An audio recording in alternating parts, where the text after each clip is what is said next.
Should you train to failure? In this daily Unity V show, we're going to be talking about the concept of training failure and also how to calculate all of this sort of stuff so that you know how to manage fatigue. All about fatigue management. We're also going to be answering some questions and doing a little bit more, having some fun. It's Hump Day Wednesday. All that and more coming up right after this. We are the gym that teaches people how to move instead of just exercise, because we believe that health is about performance, not just body image. All right, we're back. So it's midweek in testing week here at Unity Gym and on the FMS or Foundation Movement System online coaching program. Shout out to everyone dialing in their numbers and pulling some good numbers. It's been very exciting to see people progressing. Testing week is so important because it really legitimizes the program and gives you a sense of progress, and that's really what we're all striving for. Happiness comes from progression in life, and it's just really good to see. How are you feeling, Rad? I know you're a bit sick. I'm a little bit got sick. Man flu. I've got man flu. My son has started daycare, so he's brought his first illness home. So I'm feeling it a little bit, but I feel great. Besides that, I mean, my mindset's very good and feeling really positive. Getting more people join our movement mastermind coaching program, which is unreal. Eight people join up overnight to the movement mastermind. Hello to all the new people. We haven't had a chance to meet you guys yet, but really cool to see you jumping on and getting in our tribe. It's unreal. And we've had if you watch the show today, make sure you get on there and introduce yourself to the tribe on the Movement Mastermind Facebook page so that we can chime in and we'll publish little welcome videos for you. I think what we should do is get everyone to do a welcome video if they can. Yeah, for sure. And we've had a couple of rave reviews from some of our members that have been with us for a month or so. So from Blakely and Marcus, thank you so much for those reviews, guys. It means the world to us, and it's just unreal to see you guys loving it, and giving us those 5-star reviews is it's just unreal. We really appreciate it, guys, because the purpose of that beta group, the reason why we gave the first 50 people the access to the program for free, was really to test it out and see how you guys, the market, responded to it. And so far, the feedback's just been phenomenal, and it's a really great feeling for Rad and I, because as we said yesterday on the show, taking our program from the gym to online, it's been asked for many years, and we've been very apprehensive about doing it because part of the experience of the Foundation Movement System is the tribe at Unity Gym and the culture and the community aspects of it. Rad and I both grew up in a small community in the country, and we wanted to replicate that. And we were like, how do we do that online? Since the I guess the rise of apps like Facebook, we can create these social tribes now with great platforms and the possibility of really good interaction. So we're really excited to see where this goes. So welcome all the new people, and thank you so much for those raving reviews, man. If you want to check them out, go to our Google. Where do you get? You just type in Unity Gym to Google. To Google, and you'll bring up the reviews. Yep. So we're talking about going to failure today, and when to go to failure and when not to go to failure. Yeah, from a macro standpoint, fatigue management during your workouts and in and around your workouts, and this has been a big topic of discussion this week at Unity because we're doing testing week, and part of testing week is, yes, gauging where you're at, but also preparing. We actually, in the program, call it preparation week or preparation phase, because we need to know what our targets are for the workout. We have, let's just quickly explain what our mesocycle looks like. So this mesocycle. Okay, so for everyone that starts the program, it doesn't matter where you start or when you start, the first 3 mesocycles are all hypertrophy. Which means that every 6 weeks that you have a preparation week where you're learning all the new exercises that you do for the program. Then you have 4 hypertrophy phases where the goal is to thicken the muscle fiber and strengthen your body. And then we have a deload week. And the reason how long are those phases? A week. It's a microcycle. Sorry, it's a microcycle. Okay, so it's a mesocycle is 6 weeks. And the reason why we do that is because to properly train for strength training, you need to be working within 80 to 100% of your 1RM. We spoke about that yesterday. So 1RM is 1 repetition maximum, the maximum amount of weight you can lift for 1 rep. And to do strength training, you need to work within 80 to 100% of that. For beginners, it's too much. Beginners can't calculate that properly. It's also extremely. There's high risk. Yeah, yeah. But they don't. You don't know how to move. Like even just on such a simple movement as a chest press or a bent over row, which in all honesty is a very simple movement, but it's very complicated for a beginner. Like to understand how to control the scapula on a bench press and keep the scapula depressed and retracted and get the feet into position and posture yourself up so that you can do a really good chest press. That's really hard to do. Yeah. And if you then try to say to someone, okay, you're going to do a weight that's 80 to 100% of your max and we're only going to do 3 to 5 reps, it's just too much. Yeah. So that's why we do hypertrophy training for people in the foundations phase. And this is actually a really great topic to dive in on, if I may. One of the biggest things when you first start a program, if it's a new program that you're not entirely used to, and for people who have been training on their own, to start doing a program like the Foundation Movement System, we're sticklers for good form and technique because even our strength training grows into calisthenics, and for calisthenics you do really need to focus on the detail. It requires a lot of, like a very strong neural pathway, all of the movements, and that's one of the reasons why we increase the rep ranges and as Rad said, work in a muscle hypertrophy sort of rep range and volume range at the start, because the biggest evolution that you experience at the start is the body adapting to the new stimulus and laying down, in many cases, new neural pathways. Like you're creating new neurons in the brain, learning the path of least resistance for your pressing movements, your pulling movements, learning how to control your scapula, learning how to set up the body positions and all that sort of thing. So it's really important to understand that for all the newbies out there. Don't stress, because you get the biggest gain out of anyone during that initial 12 weeks, especially if you haven't been doing a lot of lifting and a lot of strength work before. In many cases, it's documented that you can expect up to a 30% increase if you're brand new to strength training, because your body just adapts to it so well in that initial 3 phases of programming. Yeah, well, I reckon there's something that is even more poignant to add to that, and that is we've been personal trainers for 16 years and we've owned Unity Gym for almost 6 years now. I'm going to talk to you guys directly here because this is really important. And in that time, we've never ever seen one single person come in here that didn't need to do some form of phase 1 conditioning to correct imbalances in their body. And we've trained some of the highest athletes in their field in the world. Just that I can think of just off the top of my head, Craig Wing, who is one of the most decorated and most accomplished NRL players in Australia, National Rugby League players. And a successful union player. Yeah, and a successful union player as well internationally. And also Kai, is his last name? Kai Hurst. Kai Hurst, who's one of the most accomplished Ironmen in the world. And both of those guys are one of the greatest athletes in the world in their field, but needed to work on foundational strength when they came to Unity Gym and foundational mobility. There were things that they killed other people in. There were some things that they absolutely wrecked people in. Like Craig went up to a set of gymnastics rings and I told him how to do a muscle up, and without ever having tried it, he just went and pulled himself over because he's so bloody strong. Yeah. But then there were other things that he with his lower body where he was doing step ups and hip hinges because he had bad structural balance in his lower body. Yeah. So it doesn't matter, honestly, if you've been training for 1 year, 3 years, 5 years, I swear to you that you are still going to benefit from the foundations work that we do here. And you might move through some of it much quicker. There's certain things that you will absolutely do and you'll go, oh, this is too easy for me, I'm going to move on to the next thing. But don't pay it off.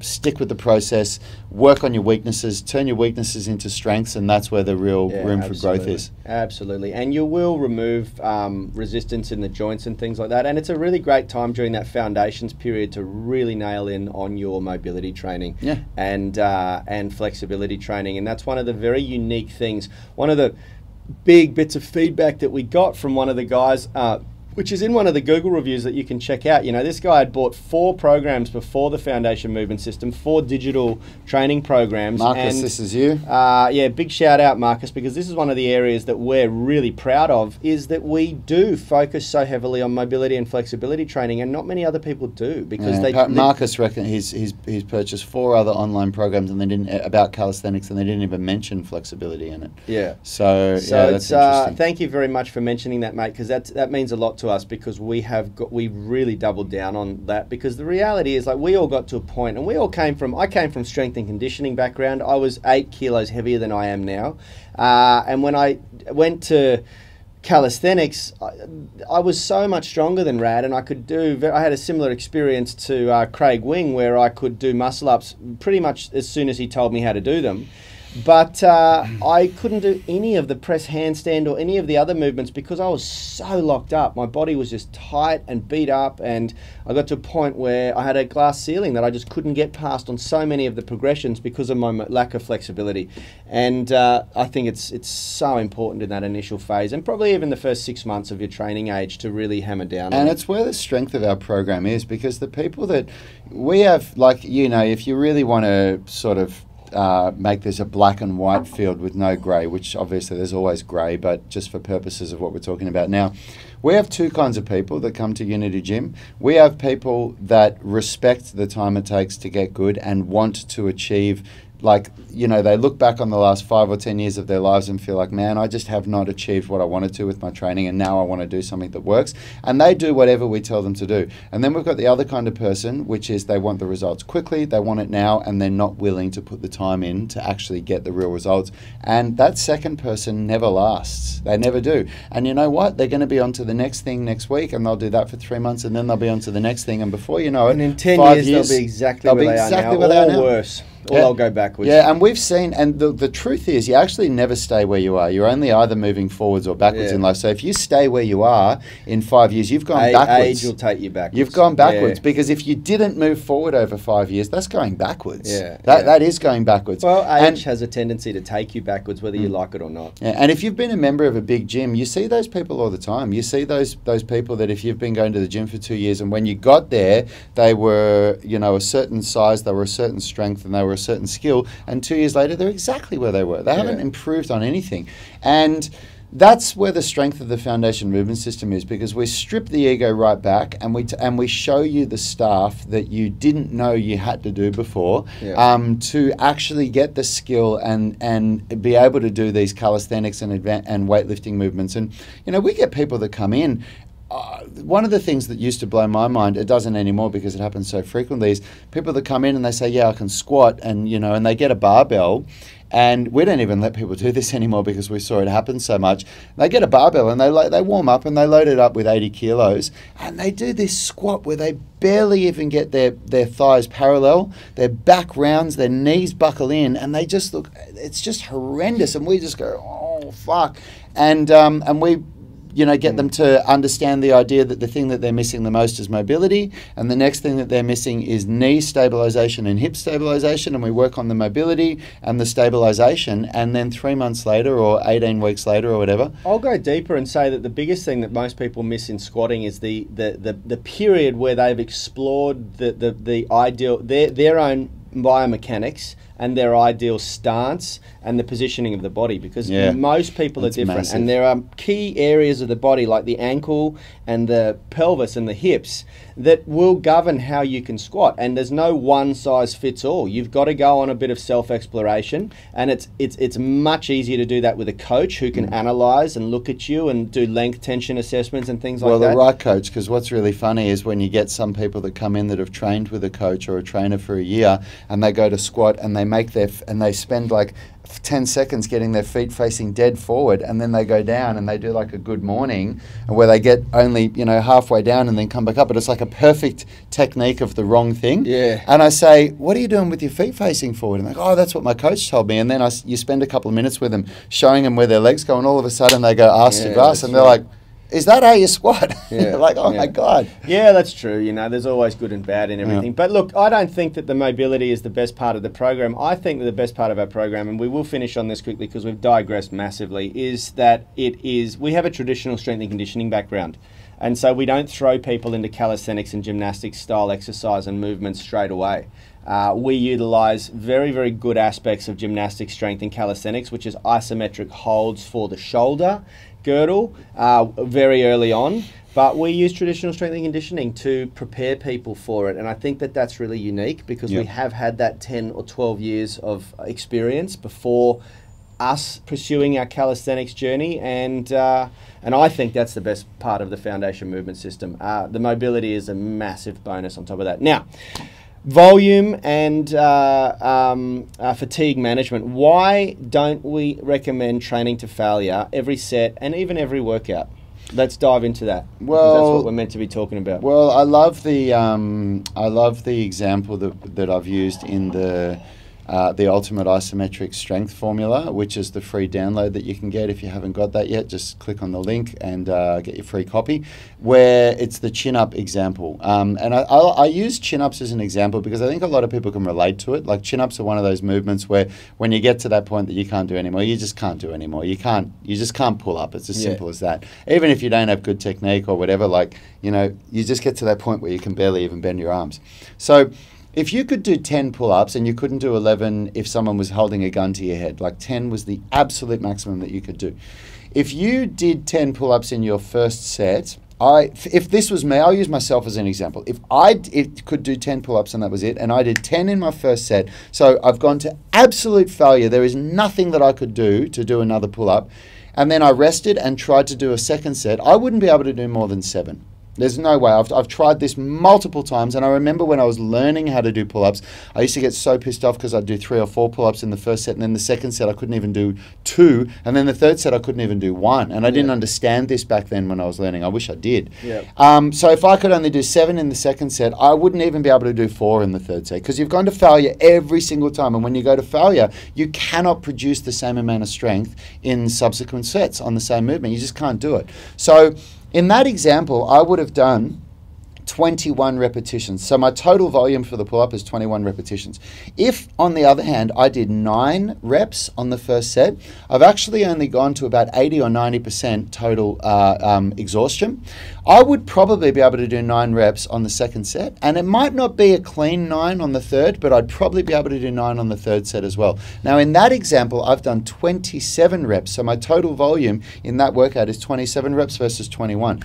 Do that twice a week for a whole year, and we did the calculation in the Ultimate Isometric Strength Formula. I can't remember exactly what it was, but in the first example of 21 reps twice a week, that's about 2,100 reps, and in the second example, it's about 2,800 in a year. It was about a difference of 670 reps. It is a massive difference in volume. The person that trains sub-failure is going to win in volume, which means you'll develop more strength every single time, hands down. Now, the thing that people get caught up in, and I know this because it used to be me, is that when you don't train to absolute failure, you don't get as big a muscle pump during the workout. You don't get as much muscle blood gorging. Now, for hypertrophy, for bodybuilding, there are many elements of taking your muscles to failure.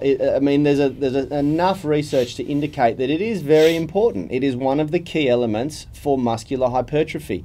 But the thing is, when you're talking about performance and calisthenics, it's a very different. You've got to understand that true bodybuilding is a dysfunctional way of training. It is not a functional way of training. They're not training for performance. And if anyone wants to argue with that, you can take your argument up with Ben Pakulski, one of who we had on the show here, sitting in this seat. Because we're just quoting him, one of the most decorated and highly achieved bodybuilders in the world. And a qualified exercise physiologist, you know. Those are his words. It is a dysfunctional way of training, and they're not worried about performance. They're worried about size, and they're worried about mass, and they're worried about as much gain as possible so that they look as good as possible when they stand on stage.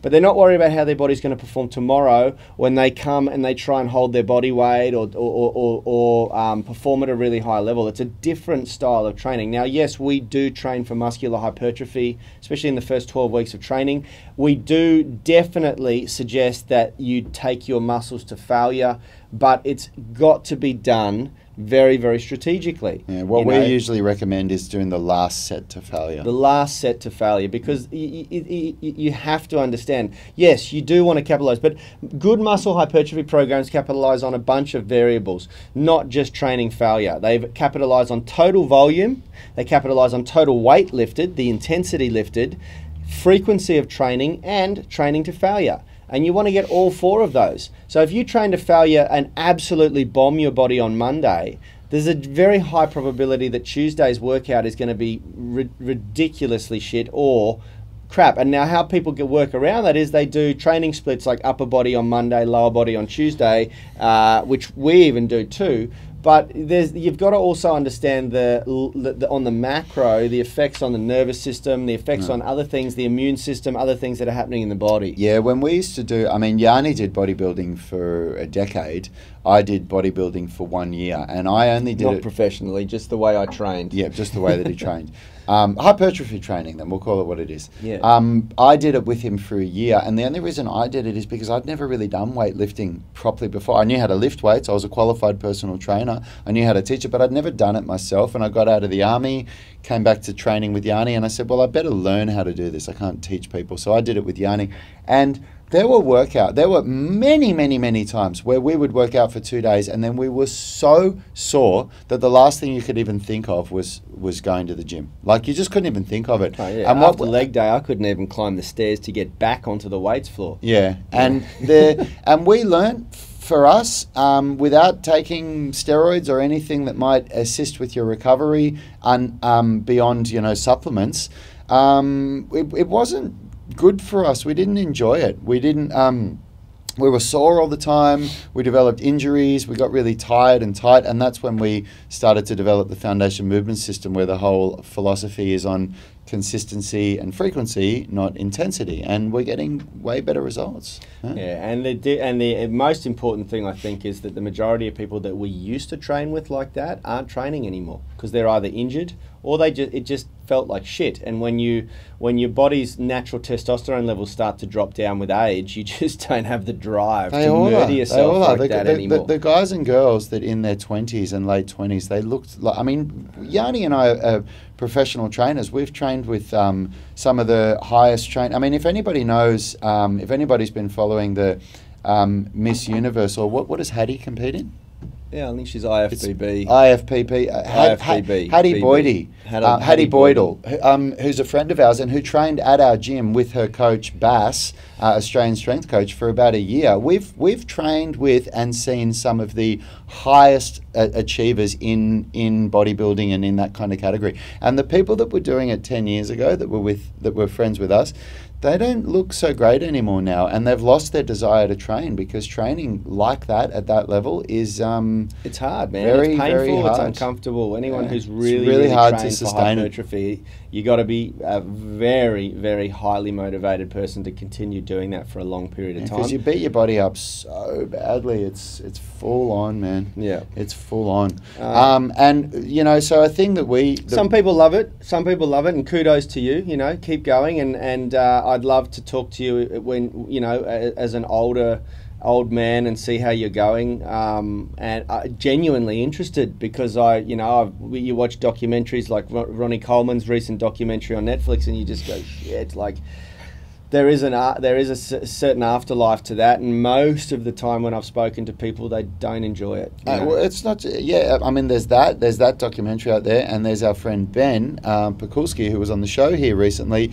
talking about his experience with it and giving it up because he wasn't enjoying that anymore. He did that. He felt like he needed a different pursuit. But so going back to going to failure and the way we use it, another way that we use failure is we have a peak week. So in our 6-week mesocycle, we have a peak week, which is the fifth week before we do deload week. And in that week, we do really go for it. So we've spent the last 4 weeks working up to it. We've done our prep week, then we've spent 3 weeks developing ourselves with the progressions that we're currently using, and we've got a good understanding of our current strength level. And in that peak week, we do, this is if you don't have injuries. If you've got injuries, I should add on a side note, if you've got injuries, we never advise going to failure. You do not take an injured joint to failure.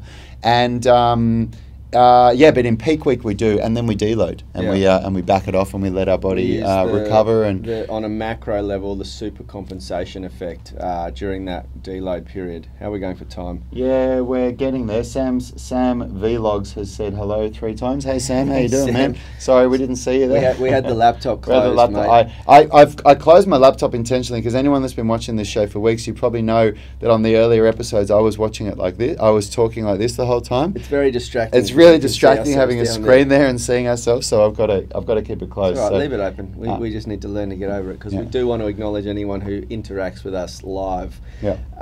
All right, guys, what's the time? How are we going? Have we got any questions? No, that's it. That we're out of time.